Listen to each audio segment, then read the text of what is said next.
Yeah, yeah, yeah. Huh. Yeah. It's percolating. Good morning. Yeah. Good morning to the people on Facebook. Good morning to the people on IG. Good morning to the people on the YouTube. Good morning to the people on LinkedIn and Twitter too. Java, Percolating. get a vibe, stay ready. Truth in the cup, keep it strong, keep it steady. Pull up a chair, yeah, take a sip with me. Good morning, good people. Java with Jimmy. Good Morning, good morning. Yeah, the love percolating. Vibe percolating. Java with Jimmy. Good morning, That morning. good morning, Yeah, yeah, yeah. good morning. Yeah, the love. Vibe percolating. Yeah, Java with Jimmy. Good morning, now, percolating. yeah, we in it. Yeah, we in it. Good morning. Good morning, Java with Jimmy. percolating. Yeah, we in it. Yeah, we in it. Good morning. Good morning. Java with Jimmy.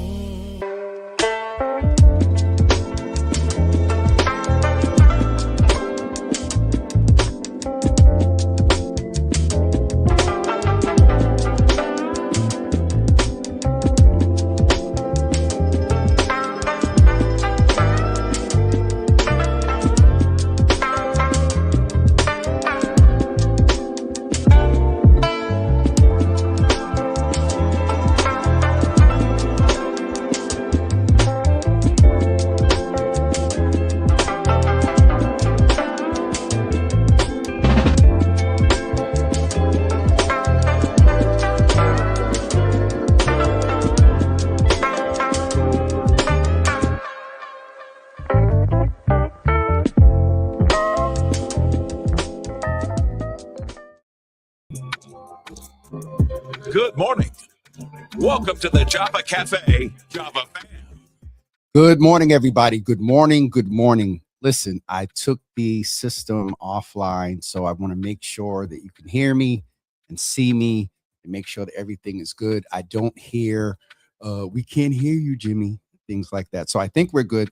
Listen, it is Mental Health Monday. However, a good friend of mine, a sister friend of mine, reached out around an issue that's going on in our part of our education system.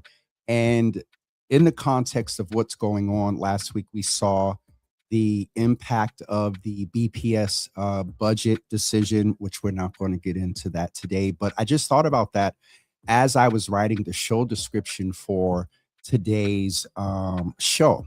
And so we're going to get into it with our guest in just a few moments, and they're going to talk from a perspective of how this issue is impacting their mental health. However, before we get started today, I want to take a second and wish a happy, a young lady, the person that just makes my hoodies, my t-shirts, my earrings, ordered bracelets for me in red, black, and white. Polo shirts, fall polo shirts, summer short sleeve polo shirts. You all have seen she's done handkerchiefs and face cloths. I'm trying to name everything. Tumblers, clocks, awards, cups. I think I got portraits of the Boston magazine, one that I recently got from her that lights up. So Ma, text her or call her and let her know. Make sure she knows that we did. She may be taking a nap, but we did wish Miss Teresa minus Santana a happy 25th birthday. So we'll do it again at the end of the show. Hopefully she can jump on, but I just wanted to do that just in case we get deep into the conversation. And so without further ado, we're getting ready to bring in my good friend Maria Fernandez, who I met through Boston While Black, and we shared. And it's funny because just about 3 years ago, we spent some time together at the Pride Parade. It was my first time sort of going, and there was some folks in Boston While Black that wanted to go, and Kinnear reached out and we made it happen. We spent some time at a restaurant downtown and went. And so since then, we've been in contact. I've seen her active in community, and we often text and check in. The other day, I got a text from you, Maria, And so we're going to get into that in a second. But if you would just say good morning to the audience, and since it's Mental Health Monday, if you would do me a favor and just let folks know, and we'll let them know in a few minutes, um, uh, uh, the issue that's going on at the Croft School, but say hello and give us one word for how this situation is impacting your mental health. And then we'll bring in Gustavo and Jenny as well, who are parents at the of students at the Croft School. Good morning. Good morning, everyone. Bon dia also to all my folks in Dorchester and around Boston. Viva Cabo Verde in the World Cup. So grateful to be here with Jimmy and Gustavo and Jenny talking on Mental Health Monday. I am feeling in community. It was Dorchfest. It was Dorchester Day Parade. So I am feeling in community and grateful. Awesome. And we're going to bring in Jenny and Gustavo as well. And I got away with just saying their first names. We kind of chuckled. We kind of chuckled about it in the beginning. And so Gustavo, good morning, and Jenny, good morning as well. And so Gustavo, if you could also introduce yourself, and then again, since it's Mental Health Monday, give us your word for how what's going on at the Croft School is impacting your mental health. Well, thank you. Good morning to everyone. Jimmy, thanks so much for having us on to talk about this issue. I'm Gustavo Quiroga. I'm a parent of a pre-K student at the Croft School in Jamaica Plain. And I would say the word as it relates to mental health that comes to mind for me through this whole months-long debacle, ordeal, crisis is exhausted. Frankly, it's been an exhausting experience that has taken up a huge amount of mental space for parents, for teachers, and for many kids. And that's where I think many of us are at as we are now Monday on the last week of school. We've made it. That's why it was important to me, though it's Mental Health Monday. I saw the sort of time crunch in bringing this issue before community. And later on in the show, we'll let you folks know how you can support these parents and staff at the Croft School. And so, Jenny, you as well, if you could greet the audience and let us know from your perspective how this issue, and I know people are like, well, what issue? What are you talking about? We're going to find out in a couple of seconds. But Jenny, please greet the audience and let us know how on this Mental Health Monday, how this issue is impacting your mental health. Yes, absolutely. Good morning, everyone. My name is Jenny McDonald Brown. Also a parent at the Croft School. I have a fourth grader and what would have been a K1 student starting in the fall. I would say I would echo Gustavo's feeling around exhaustion. We've been at this since mid-March, and it's kind of been an all-day, everyday, 24/7 journey to navigate. It's been exhausting. It's been really, really sad. But if I had to choose one word, I think it would be rupture. And I know we'll talk a little bit more about it, but I think I have a 10-year-old and a 4-year-old who were just abruptly kind of ripped out of a learning community that means a lot to them. So excited to talk a little bit more about this, hoping to spread the word. I think more people should know about everything that's happened at the Croft, and really appreciate you giving us some time to talk more about this morning. Absolutely. I'm going to deviate just for a little bit because you mentioned the young people, and that's always the priority. And so I'm going to come back to you, Jenny, and ask you, since you mentioned, I heard an impact there, and you mentioned exhaustion and you mentioned rupture, but our young people don't understand the term rupture. And so I will ask you, is there a different word if I were to ask you from a perspective of what you're observing on your children? Is there a different word from rupture? Yeah, Jimmy, I think the best alternative word would be harm. And the way that I think about it and the way that I talk with my sons about it is that harm happens, mistakes happen, but I think there always needs to be a cycle of harm and then repair. And I think what we've really missed here is that there's been some really deep, significant harm that's impacted kids, families, teachers, and the people who have been responsible for that harm have made zero effort around repair. And that's where I think it's been hardest for me to explain to my sons about like what really happened here. Absolutely. And Gustavo, because you're a parent as well, and I believe you mentioned pre-K, but there's still, there is that socialization piece, and we're coming out of COVID and understand what happened, with our young people. And Maria, thank you for your patience, but I'm sure you understand the prioritization, of the impact of parents. And we're going to talk about the impact on staff as well. But Gustavo, you said that your word was exhausting, and then, a pre-K, they're outside playing and stuff. They'll come in and collapse and they're exhausted. But would you use a different word from a perspective of the impact on your child? Well, I would say thankfully for us in our households, Simon has been fairly insulated from the issue that we've all been dealing with as parents. And our classroom teachers have done heroic work across every classroom, helping to keep students focused on task with their learning, with their growth, with their joy on an everyday basis, with their own challenges that they're dealing with as young people. In a pre-K classroom, the conversations haven't necessarily had to get into the weeds of what's happening here and what's going on. So we feel lucky in that respect. That that's one less thing that my wife and I have to really think about.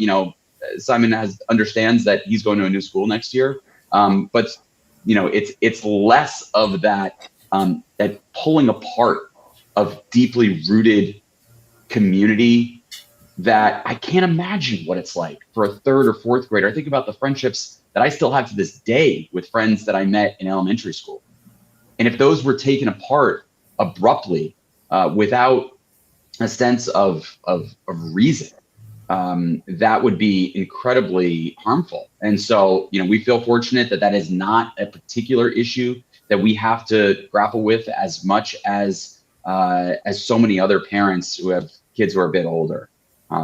So yeah.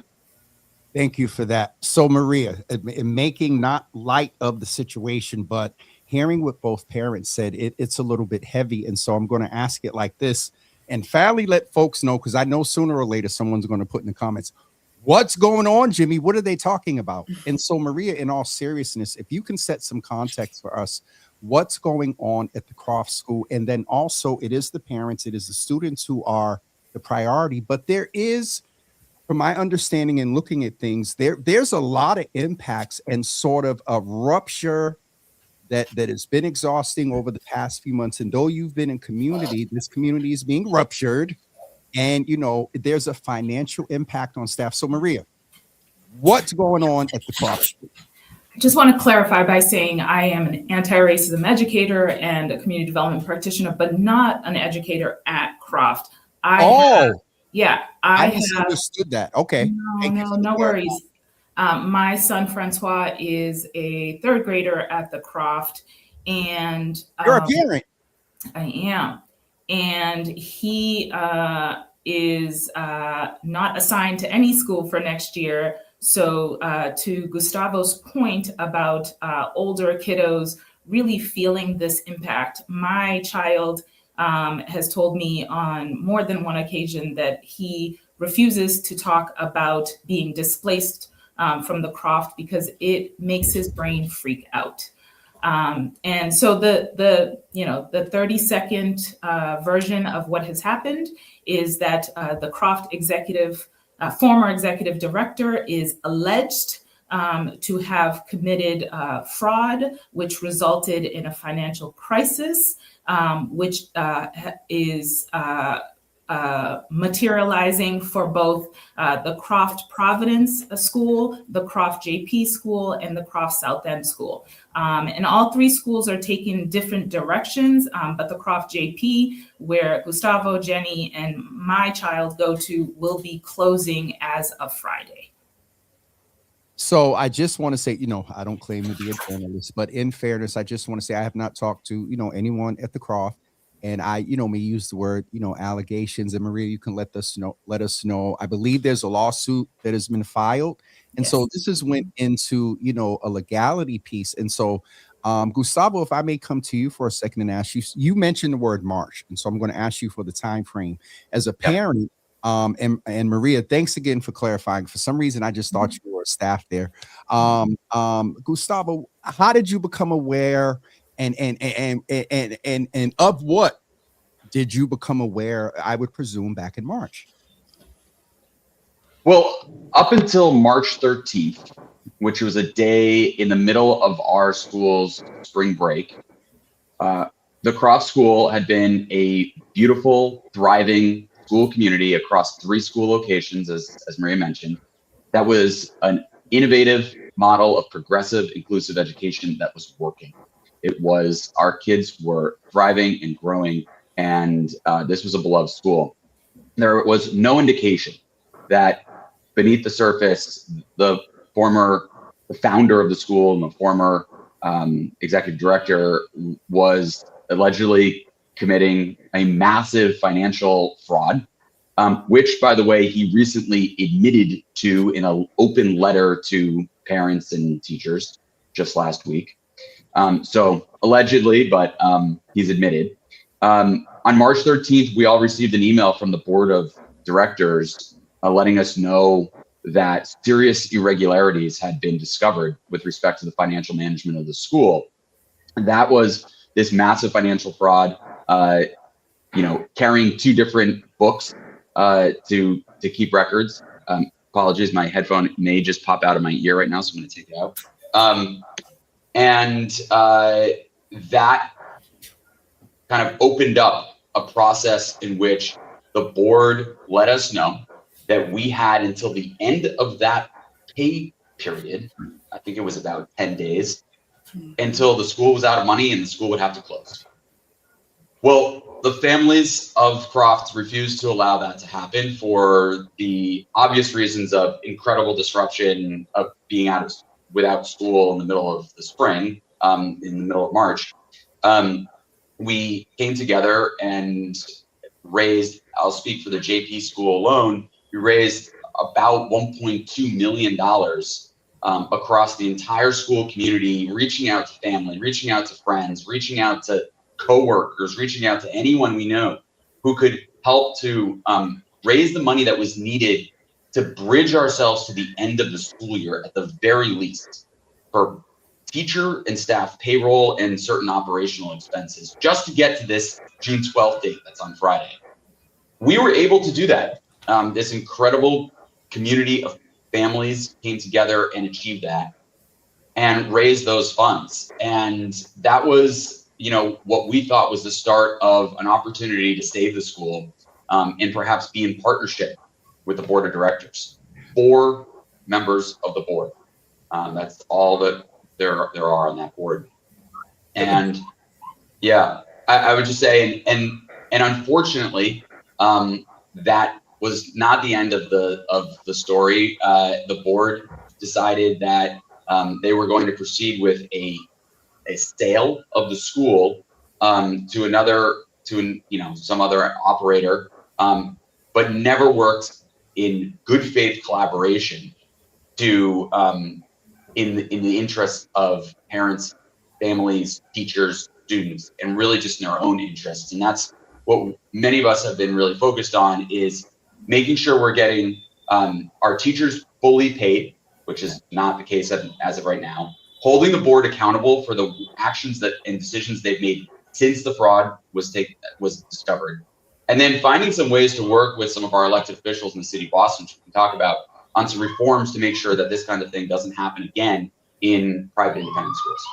It definitely, and I'm just going to mute on Gustavo for a second. And so, Jenny, may I ask you, did you, obviously the email went out, and just from your perspective, at what level have you been involved? What are your observations in reference to, what's going on here? Yeah, I would say, similarly, we were all on spring break, and we get this email that is incredibly alarming. I think we went into full panic mode because it was essentially, our founder has defrauded the school to the tune of, I think the number at that point was $13 million. we don't have enough money to stay open until, we've got one more pay cycle for teachers. So it was immediately like, I think, of course, first and foremost, you say, what's going to happen for my child? And then you think about the broader community. And then you think about the educators, many of whom have kids at the school. So they're looking at both being unemployed, not having health insurance like tomorrow, and also not having a place for their kid to go to school. And so the impact of this potentially was going to be like catastrophic in a week or, a week and a half's time. So I think I felt panic. And if I'm honest, coupled with like absolute rage and anger. I think, for me, I worked in the Boston public school system for a long time. Learning communities at their best, are families. And I think that really felt like the case at Croft. We knew each other, we loved each other. Our kids were known and loved by the adults in the building. And then we had this board who we didn't know their names. We'd never met them. They absolutely were not a part of our community, had never been to our campus. And suddenly these people with all the power and all of the decision-making, were pulling these strings. And it was clear to most of us from the very beginning that we weren't aligned in what we were trying to get done. This was about recouping money for them from the very beginning. This wasn't about kids. It wasn't about teachers. It wasn't about family or community. And so I think for the last few months, we've just really been at odds. And I know I speak for myself, but I know I speak for a lot of other people. And I say, like, we're mad as hell. Like, these people are not a part of our family, a part of our community, and they have never been looking out for us. And I think there's been a lot of talk the last couple of months. It's a for-profit venture. And there's a lot of argument that education shouldn't be for profit. And I think that we've learned the hard way that, there's a lot of challenges and conflicts of interest that come with kids and teachers being commodities, and this being investments for people to make a dollar.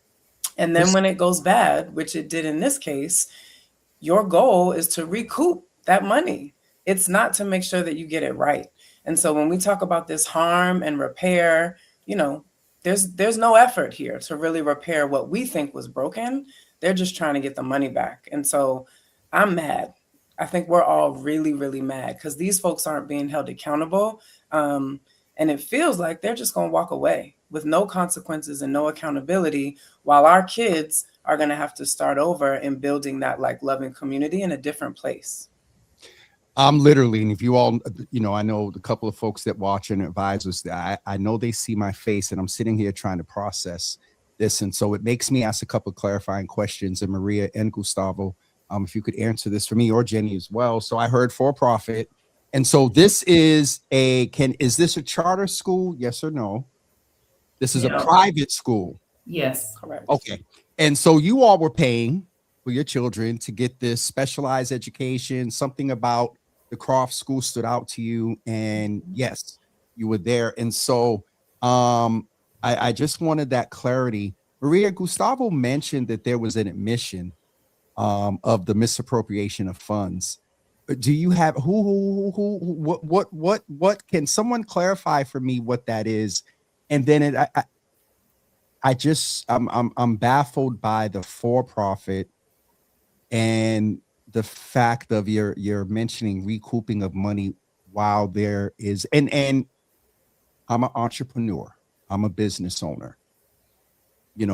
People made this investment presumably in, education, and maybe, they didn't know all the details of what was going on. But then as a board member of some boards, where was the fiscal monitoring? Where was the finance? So admission of the misappropriation of funds. Who's going to speak to that?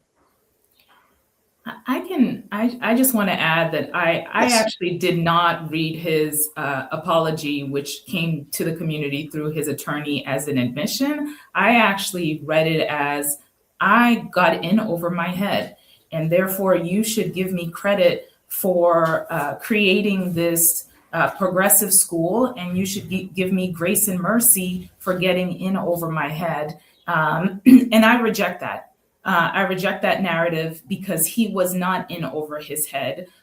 he is alleged, and I say alleged because I don't want to get sued as a parent. I say alleged because he had so many opportunities to do the right thing, and he didn't.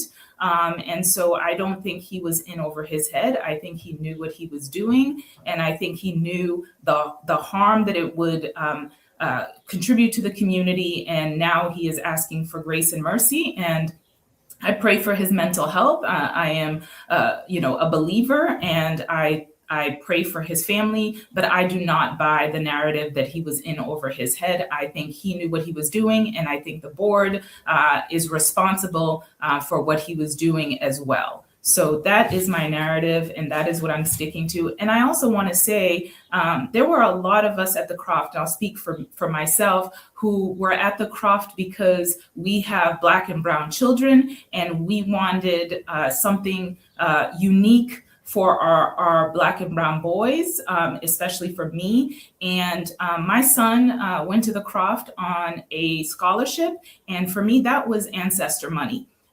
He is the descendant of an immigrant woman who came to this country with nothing and made shoes in Brockton, Massachusetts. And so every day that he brought his full Black boy self into the Croft, he was standing on the shoulders of his ancestor. And this hurt cuts differently from other parents. And this harm has happened before to me as a Black woman in America. And I just have to say that I hope that when he is thinking about everyone that he has harmed, he especially thinks about the Black and brown parents who went on scholarship and were doing all that they could to think about a place that was going to cater to the learning style of their kids. It's interesting, Gustavo. I'm going to come to you because I have a personal connection to my cousin godson, his brother rather. I've seen the pictures. I've seen the impact of that space there, and so I hear what you say as far as that impact. And the work that you had to go through to get the scholarship and all of those that supported and invested in a scholarship program. So that is very real, Maria. And thank you for also being and giving grace, to the human who really made, and humans in reference to the board made what seemingly are huge mistakes as they pertain to our young people. Gustavo. Yeah, I echo so much of what Maria said as relates to the open letter from the founder of the school. I take it for, I don't put a lot of weight into it, but picking up on some of the themes that Maria was just describing, and in your question, was this a charter school? What kind of school is this? I think one of the other the emotions and feelings that so many of us are grappling with is a feeling of having been a bit deceived in the model of this school. At no point during our family's experience in learning about the school and enrolling in the school did we really understand that this was a for-profit school. I never heard of the board. Little things like having a .org website made it seem like it was a nonprofit organization. Having the supporters, the financial supporters of the school by the founder described as benefactors. A benefactor is someone who gives money charitably. An investor is what they had. They had investors, and that is a very different thing with different connotation and implications. And that was not the word that was used. It was benefactor. So there was a lot of deception and almost, I would say, lying by omission in many cases. But as I said earlier, this was a school community and a school model that really was thriving and was working. And who knows what exactly came apart. But at the end of the day, 48% students across all three school campuses identified as BIPOC. 49% of families at Croft were receiving some form of financial aid. The intention that was developed here was to create an inclusive environment. And I think that part was working, which is why it was such a vibrant community, why it was so diverse, why it was so beloved by so many of us. And the the tearing apart of it and the tearing away of it feels like such a loss for us. And it, you know, so many folks were coming to Croft because they were seeking something that they weren't getting at BPS, to be quite direct. And, you know, that is a challenge that now exists for so many families, is trying to figure out what their options look like now when the options are limited. And maybe that's a whole other conversation. But, you know, this really was a diverse, inclusive community that felt like a neighborhood school. And that was something that I think is just such a loss. It's Mental Health Monday. And for my viewers, and Maria knows me well, there was a lot revealed right there. And so for the purpose of all of us, we're going to give us just a couple of seconds break. And we're going to come back. And Jenny, when we come back on the other side of this break, I'm going to ask you if you could talk to what are you now doing? What does it look like to try to, get your child set? What impact, what time off are you having to take from work to go visit schools? But, so on the other side of this, we'll be right back. And hopefully what's going on in community will just give us a couple of seconds of ease, because there's a comment in here from our brother Lawrence Brown, and Maria, thank you for naming it. And then also Gustavo, thank you for affirming it as well. But Lawrence mentioned that, where is it here? Why isn't it? Okay, bro, I'm tired of the fraudsters stealing from us. In the context of everything that's going on, it's just so. With that being said, we'll take a break and we'll be back with you in just a couple of seconds. Boston, this is bigger than a race. One Love Sports Academy is bringing the community together for the One Love Indoor 5K Challenge. Kids, families, runners, walkers, every single step supports Boston youth. Come be a part of something powerful. June 27th from 9 a.m. to 12 p.m. at 120 MLK Boulevard in Roxbury.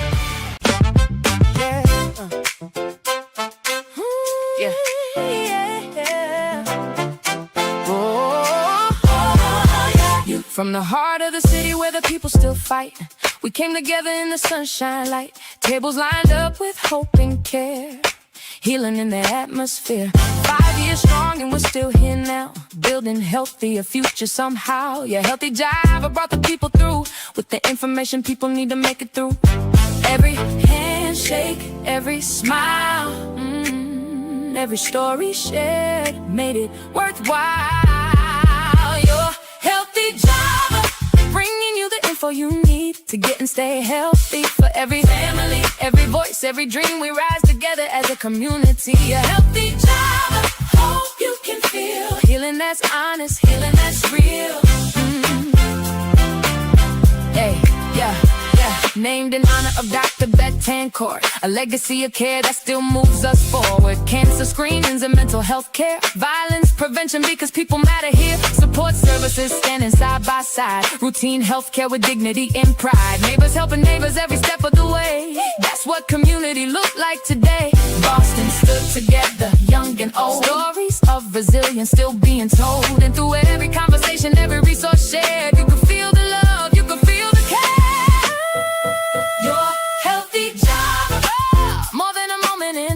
It's healing for the people, one life at a time.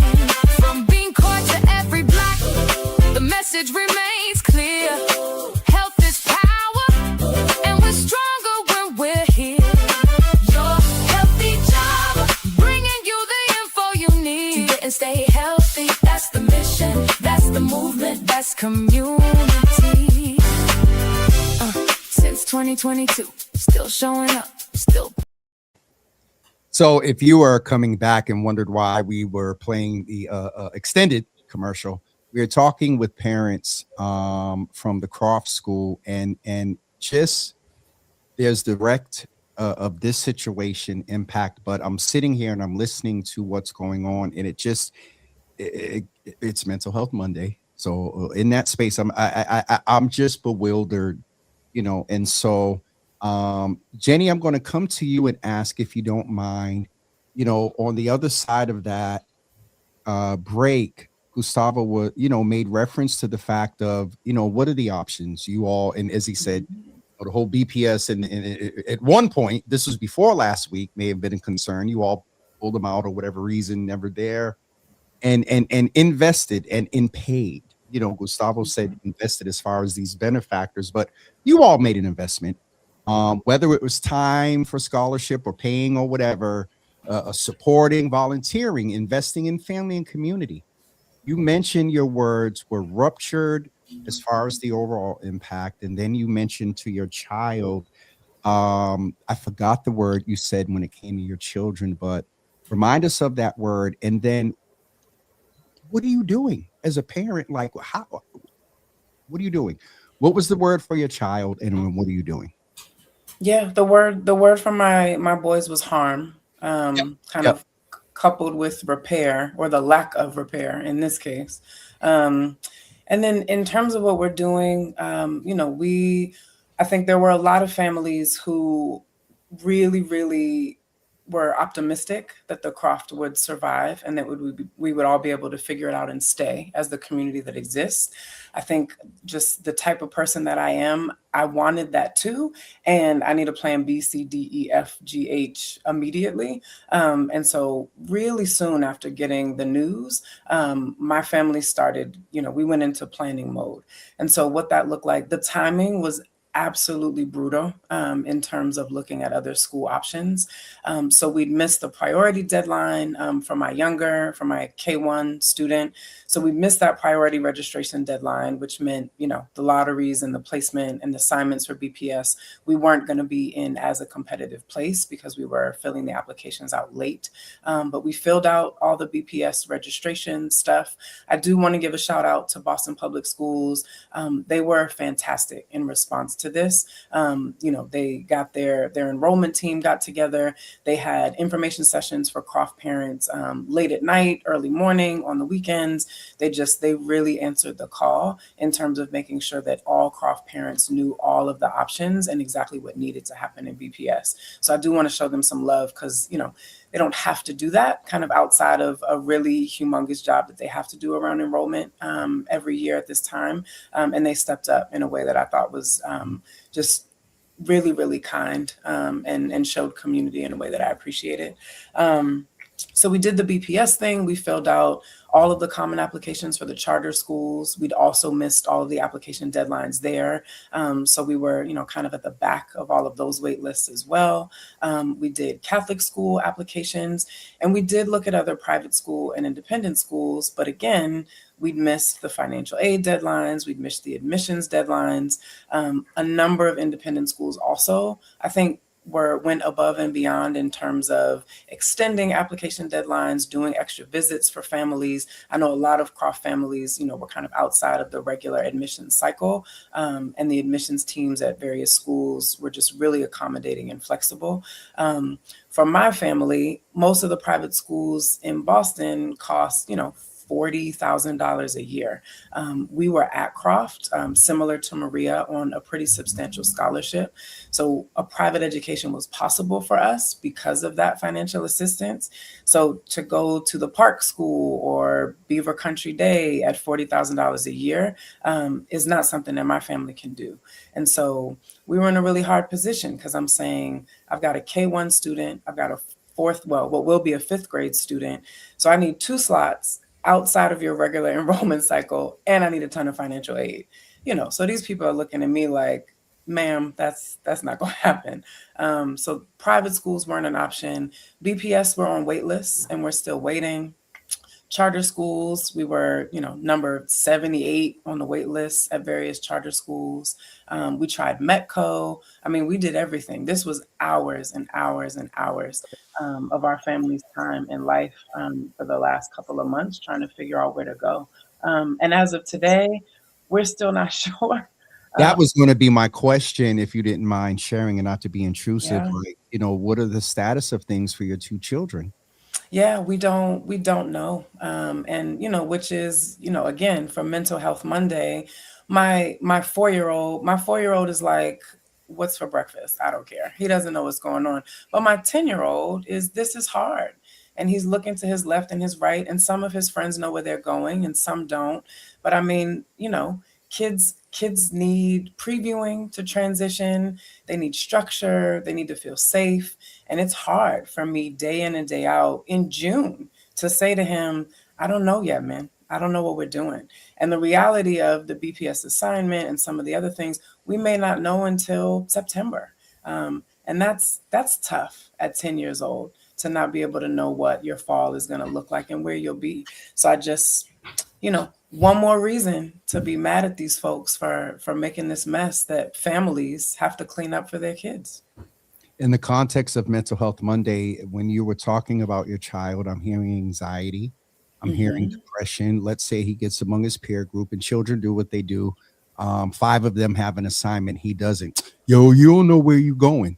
You know what I mean? And then that, and we won't get to, as Gustavo said, there's some offshoot conversations here around the impact. There is a trickle domino impact from that has now happened from alleged misappropriation of funds, as well as what appears to be a lack of good board participation and monitoring, you know, of the, I believe the title was executive director or head of school or whatever. Maria, I'm going to ask Gustavo to just, if there was anything else you wanted to share, please do. And then we're going to go to Gustavo. And then Maria, I want you to close us out with, are there any actions? I know that there's been an attempt to get our elected officials. I mean, there's a part of me to ask, you know, is it too late? Is it the, you know, where's the status of things? Is it too late for someone to step in and hey, you know, I don't know whether, what is it? CSAC, secondary education, you know, Brother Tutwiler's department at the state. I don't know, you know, Gustavo, from your perspective, where are things, Maria, you can add to as we get ready to close out? Where are things as far as the status of the case that was filed, or where is that piece? Oh, hold on. Let me get him off of mute. There you go. I can't speak to the status of investigations. I know that there are investigations from a federal perspective, because there was a felony that took place in fraud. I believe that's ongoing.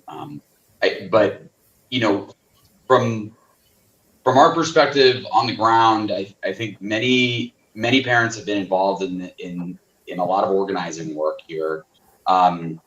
There is incredible anger and resentment with the founder of the school who you know, perpetrated this and kind of let this all out, and everything that's run downhill from there. But as you said, what we've noticed since then is, well, wait a minute, where was the board with the governance as a board to better understand what was happening? Tons of questions there. And these are, you know, high performing, high net worth individuals that you know, brag about themselves on LinkedIn as the smartest thing since, you know, whatever, and corporate leaders and all that, you know, BS. But where were they as board members? Where were they with the governance and in watching over things? If you just put that aside and say, hey, we've been on board, many of us have participated in boards, and maybe you don't read every single document. Okay, well, let's put that aside. Since then, since the fraud was uncovered, their actions and decisions since then have been really, I would say, reprehensible. Have been incredibly selfish and self-centered for their own needs, driving forward a bankruptcy now they filed the bankruptcy last week before the school year ended, which meant that they had to go to court and have the court issue a fairly unique ruling that, and I'm going to get the details wrong, but a unique ruling that said, no, we're going to try to keep the school open through the end of the school year, try to keep the school year open, because the bankruptcy filing would have triggered the possibility that the doors would have been locked before the school year ended. And they chose that date. They made that decision. Every step along the way, their actions and decisions have been focused on what's good for them and not what's good for teachers, families, students, and staff. And there may be listeners and viewers here who say, "Well, what is this? This is a private school. What does this have to do with us?" Well, I think, as was said earlier, many people were at the Croft School, sending their kids to Croft Schools because they weren't finding the answers that they needed for their kids' education and BPS. And I think those are real issues that are very difficult to unpack. But there's more and more innovative school models that are opening across the city, and that's a good thing. But we need to make sure that there's a few things that happen, and this is what a lot of families and parents are focused on: is ensuring that the board is held accountable for their actions and decisions since the fraud was uncovered, and making sure that they don't get to just walk scot-free. As part of that, some of you should look up the board. They are on the boards of other schools, charter schools, other educational nonprofits in the city right now.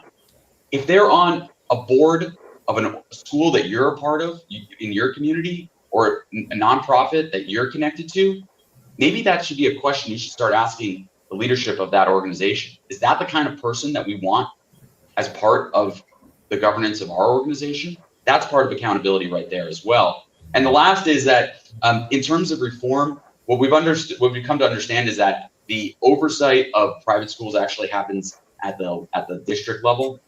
And so I think that there are having some conversations with city councilors and the education committee. There are some very specific things that we think should be included or built into the review of new private schools that are asking to operate in the city of Boston through BPS and through the school committee, that bring stronger transparency, accountability to their operations, as it relates to governance, as it relates to just being transparent about, is this a nonprofit or a for-profit, and as it relates to ongoing disclosure of financial information. A couple of things there, Gustavo. To your point, I am new to boards, and we get the board packet for the meeting. I will tell you, I do skim.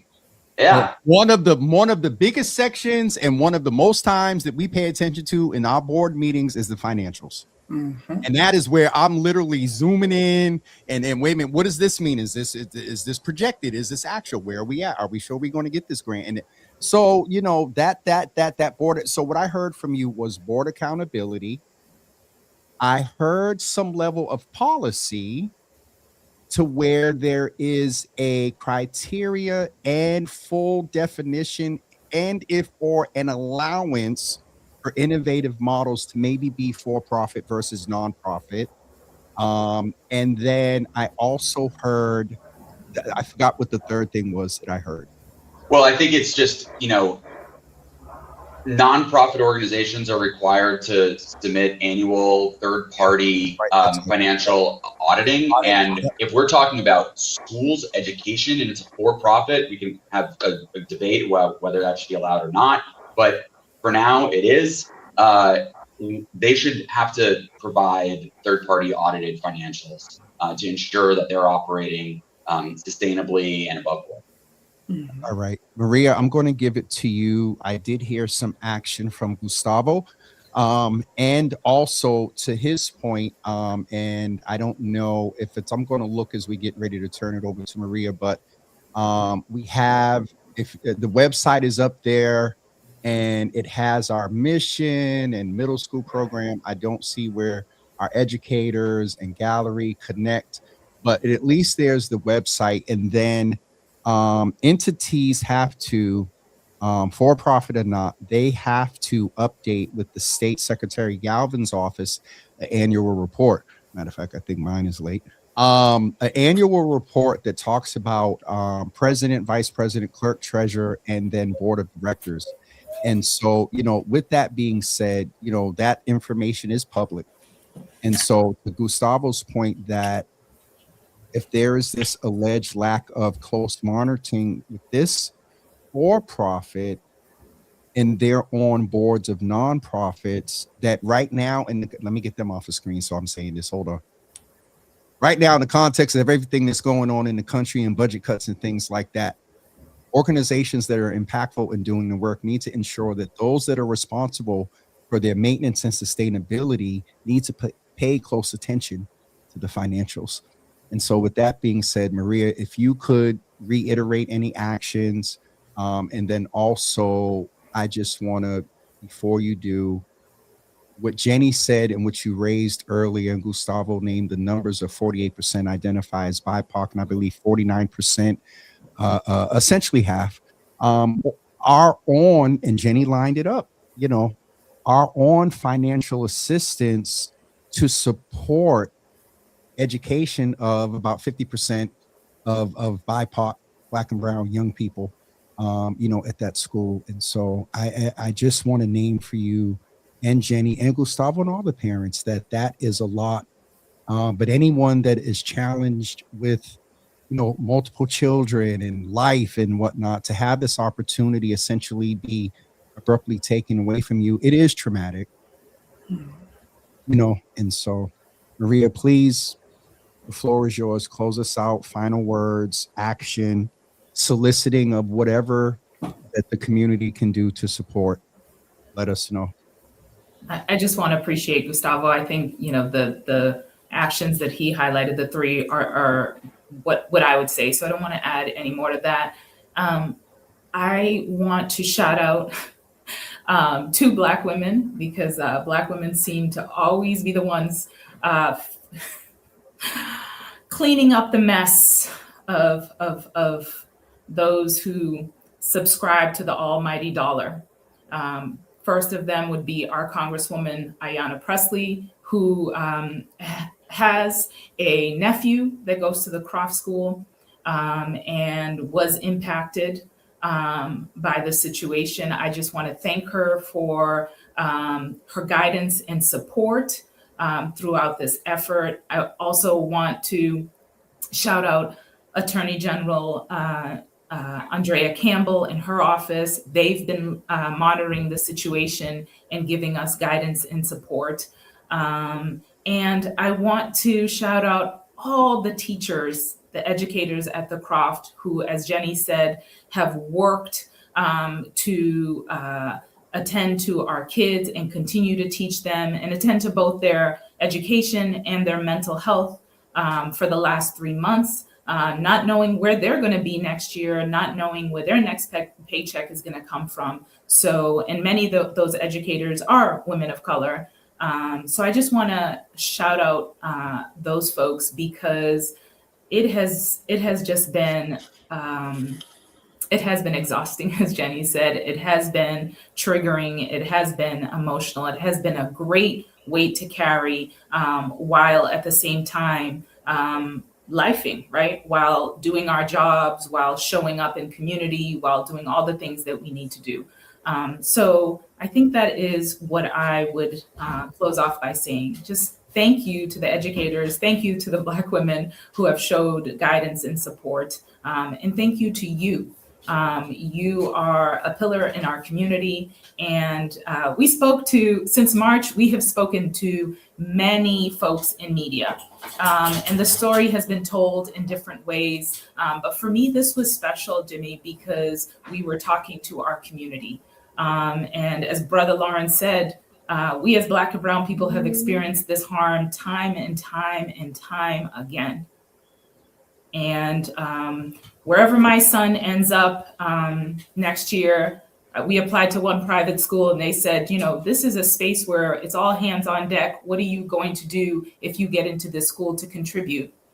And I was honest in saying that we are going to take several seats until we know who you are, and until I, as someone who's been on several boards, thoroughly scan your financial statements. We're going to take several seats and give you the side eye until we get to a space where we can trust that you're not keeping two books, and that you're telling the truth, and that your board members are keeping up with their fiduciary responsibilities.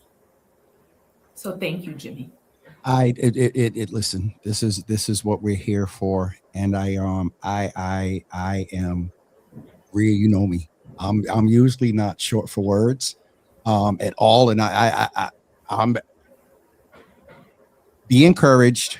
My hopes and prayers, and anywhere where I can help further amplify this, please let me know.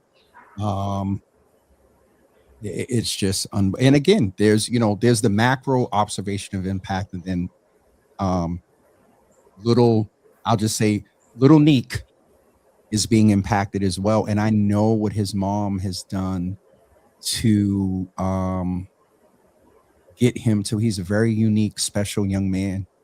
And this abrupt, will this shatter that? Will that cause a little gap in the safety net of all that's going on with our Black and brown young boys and children? So thank you all for being here. Thank you for spending the time. Thank you for being transparent. Thank you for putting yourselves on the line to be advocates. Maria, please keep us abreast of what's going on, and in spaces and places where I am, where this is appropriate. I've been advocating around the budget. Every elected official I run into, they've been we've had some nice conversations. And so if I run into a couple where this is appropriate, I will raise this as well. But I think it's also most important that you all, where you want to and can, keep us up to date with your situations, because I know the audience is going to want to know how things worked out for your young people individually, but then also, for the macro family and community at the Croft. Thank you all for being here. Folks, we're going to take another break real quick, and we'll be right back. Thank you all. Thank you. Thanks, Jimmy. Absolutely. Boston.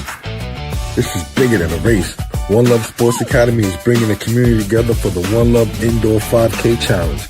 Kids, families, runners, walkers, every single step supports Boston youth. Come be a part of something powerful. June 27th from 9 a.m. to 12 p.m. at 120 MLK Boulevard in Roxbury. So we are back, everyone, and that was a lot. I just, yeah. We are going to get ready to wrap up. This is going to be a very interesting, engaging week. Hold on, I just realized my red light wasn't on.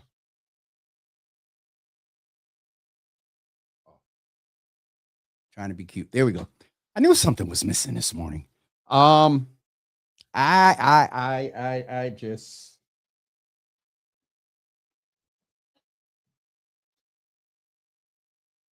just don't,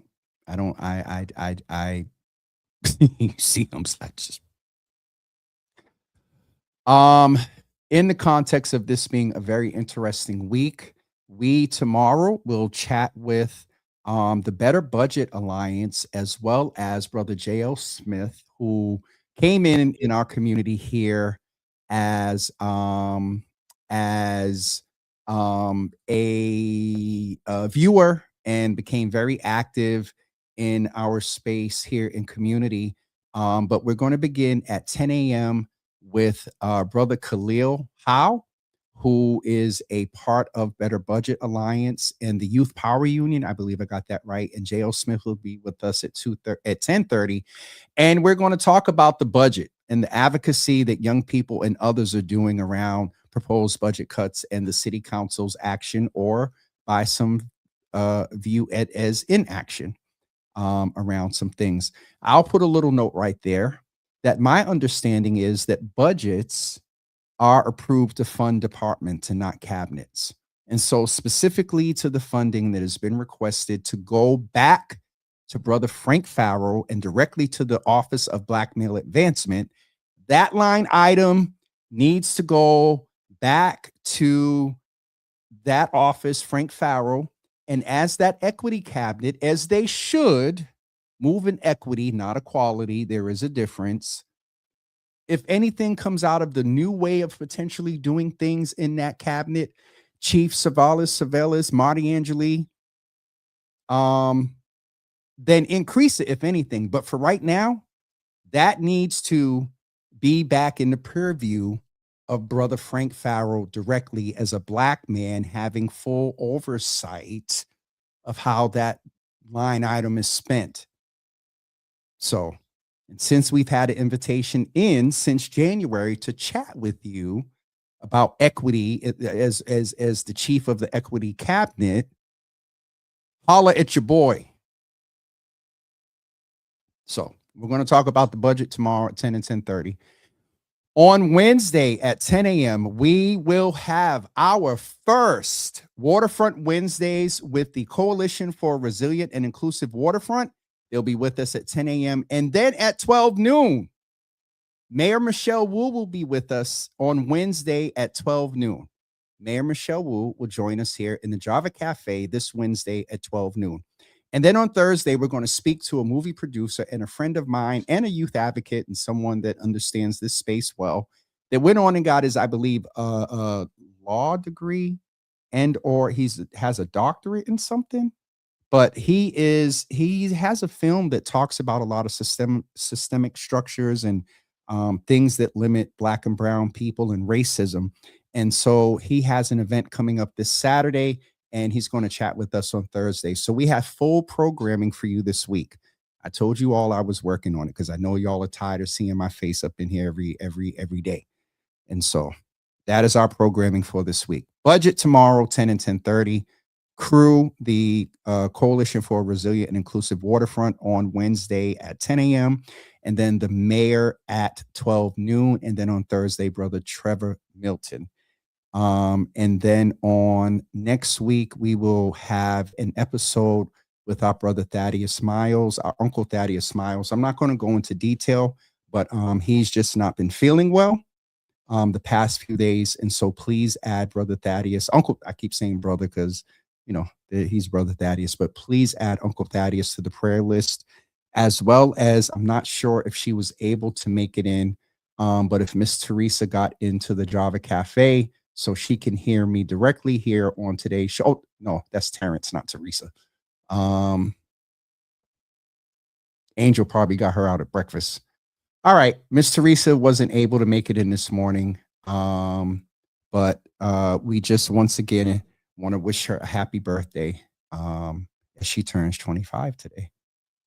All right, yo, it's 11 o'clock. Union Capital members, y'all get 90 minutes. Good Trouble Java, of course. Thank you for bringing this to light, James. Too many out here trading the systems. I'm not even going to go into it. Brother Terrence, good to see you, sir. Black man, educated, recent graduate of Salem State University. Yes, sir. Good to see you. All right, I'm getting off of here. You all have a wonderful day. We'll see you tomorrow morning at 10 a.m. with Brother Khalil Howe, and then at 10:30 a.m. with Brother J.O. Smith. Have a great day, everybody.